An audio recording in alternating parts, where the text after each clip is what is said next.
Asia cup finals இந்தியாவுக்கும் பாகிஸ்தானுக்கும் நாளைக்கு நடக்க போகுது. 17th ஏசியா கப் டோர்னமெண்ட் வந்து துபாயில ஸ்டார்ட் ஆகி இப்போ எண்ட் ஸ்டேஜ்க்கு வந்துருச்சு. நாளைக்கு வந்து India vs Pakistan finals. 8 times champion ஆன இந்தியா 2 டைம்ஸ் சாம்பியன் ஆன பாகிஸ்தான் நாளைக்கு ஃபைனல்ல டேக் ஆன் பண்ண போறாங்க. இந்த டோர்னமெண்ட் ஃபுல்லாவே 2 மேட்ச் இதுக்கு முன்னாடி பாகிஸ்தான் vs இந்தியா மோதி இருக்காங்க. 2 மேட்சுமே பயங்கர ஹீட்டடான மேட்சா தான் இருந்தது. பயங்கர கான்ட்ரோவர்சிஸ் நிறைய அதிகமாக இருக்கு.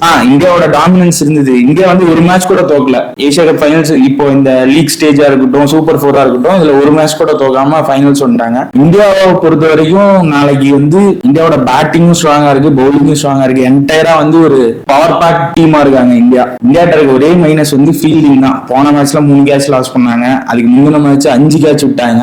கிட்டத்தட்ட கேட்ச் டிராப் வந்து நடந்துகிட்டே இருக்கு. ஃபீல்டிங்ல மட்டும் இந்தியா கொஞ்சம் இம்ப்ரூவ் பண்ணா ஒரு பெட்டரான டீமா இருக்கும் இன்னும் நல்லா. பாகிஸ்தானை பொறுத்த வரைக்கும் எப்பவும் போல பாகிஸ்தானோட பேஸ் அட்டாக் ரொம்பவே நல்லா இருக்கு. ஹாரிஸ் ரஃப் நல்லா போடுறாரு, ஷகின் ஜாஃப்ரிடி அவரும் நல்லா போடுறாரு. பேட்டிங் வந்து டோட்டல் கொலாப்ஸ். பவுலிங் ஸ்ட்ராங்கா இருக்காங்க. ஆமா, பாகிஸ்தான் ஆப்வியஸ்லி ரொம்ப ஸ்ட்ராங்கான டீம். பவுலிங்ல பேட்டிங் வந்து என்டையரா கொலாப்ஸ்.